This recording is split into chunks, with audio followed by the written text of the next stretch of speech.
समाजातील प्रत्येक घटकाच्या न्याय हक्कासाठी सदैव तत्पर नंदनगरी न्यूज, सत्य व न्यायाचा स्रोत। आपल्या जिल्ह्यातील प्रत्येक क्षणाची बातमी बघत रहा आपल्या नंदनगरी न्यूजवर आणि रहा अपडेट। आदिवासी विकास विभागाच्या अन्यायकारक भूमिकेविरोधात रोजंदारी शिक्षक व शिक्षेतर कर्मचाऱ्यांच्या एल्गार, अक्कलकुवा ते नाशिक पदयात्रा आणि आत्मदहन आंदोलन। आदिवासी विकास विभागाअंतर्गत येणाऱ्या आश्रमशाळांमध्ये गेल्या 10 ते 15 वर्षापासून अत्यंत अल्प मानधनावर आणि रोजंदारीवर सेवा बजावणाऱ्या शिक्षक व शिक्षेतर कर्मचाऱ्यांनी आता आरपारची लढाई लढण्याचा निर्णय घेतला आहे। माननीय उच्च न्यायालयाने न्याय देऊनही आदिवासी विकास विभागाने अत्यंत अन्यायकारक पडताळणी करून 700 पेक्षा जास्त कर्मचाऱ्यांना अपात्र ठरवले आहे।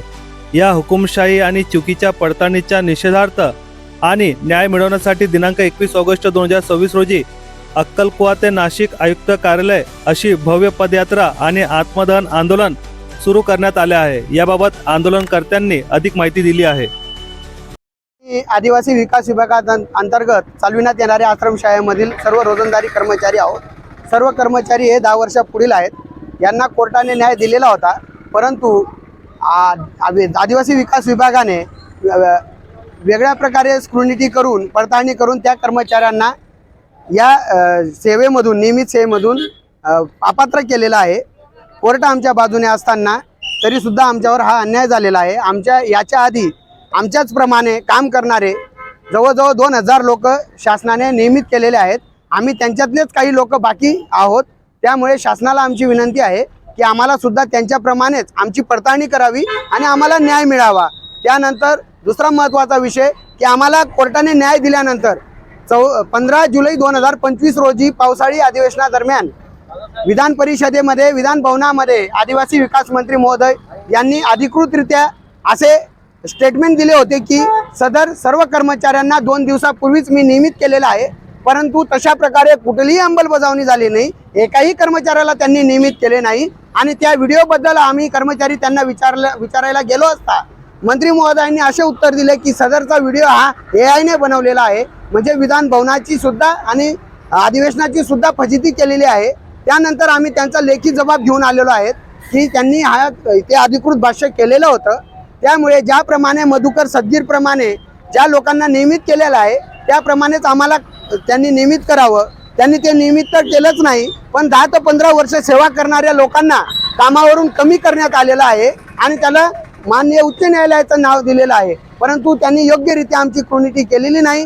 त्यांनी आम्हाला ज्याप्रमाणे 1738 लोकांना न्याय दिलेला आहे त्याचप्रमाणे आम्हाला न्याय द्यावा। आमचं आंदोलन हे सरकार विरोधी नाही। आम्हाला यापूर्वी आदिवासी विकास मंत्री विष्णुजी सावरा यांनी आम्हाला न्याय दिला आहे। त्याच्या आधी माननीय मुख्यमंत्री महोदय यांनी आमची पगारवाढ केलेली आहे।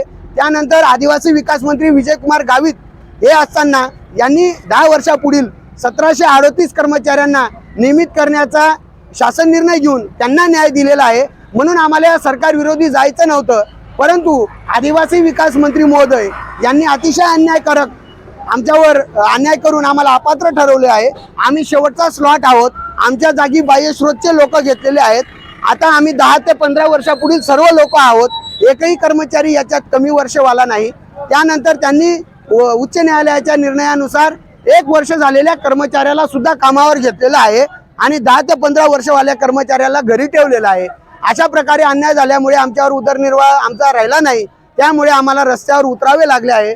आमची सगळ्यात पहिली मागणी ही आहे की माननीय मुख्यमंत्री महोदयांनी आम्हाला वेळ द्यावी। 2 वर्षापासून आम्ही वेळ मागतो आहेत। आमच्याशी बैठक करावी, संबंधित विभागाला बोलवावं आणि आमची ही व्यथा ऐकून घ्यावी। त्यानंतर जर मुख्यमंत्री महोदय आम्हाला म्हटले की तुमची मागणी रास्त नाही तर आम्ही कुठेलाही उत्तर न देता आम्ही इथून माघार घेऊ। पण आम्हाला यापूर्वी याच सरकारने न्याय दिलेला आहे आणि आम्हाला अपेक्षित आहे की हे सरकार न्याय देणार। त्याच्यामुळे आम्ही या रस्त्यावर उतरलेलो आहोत। सगळ्यांना माझी विनंती आहे की आम्हाला न्याय मिळावा।